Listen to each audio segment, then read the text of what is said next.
Hello guys, my name is Meet. पे आज हम बुएपास के तीसरे शॉट का वीडियो हम बनाने वाले हैं और मिशन दिखाने वाले हैं। देख सकते हो इसमें 3 टाइप आशीर्वाद ओपन करना है और 7 दिन तक आईडी ऑनलाइन करोगे तो तुम्हारा मिशन हो जाएगा। और BR रैंक में 10 किल करना है और तुम्हारा ये मिशन हो जाएगा।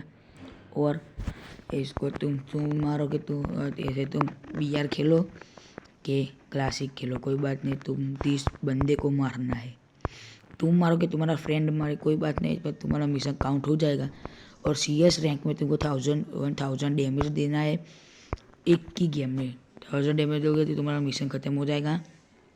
और ये भी कुछ ऐसा ही है, तुम BR खेलो कि क्लासिक खेलो कोई बात नहीं, रोल मूव खेलो कोई बात नहीं। तुम और तुम्हारे फ्रेंड को, जो फ्रेंड तुम्हारा वन टैप मारता हो, उस फ्रेंड को तुम्हारे साथ खिलाओ और तुम मारोगे तुम्हारे फ्रेंड 30 बंदे को हेडशॉट से किल करना है।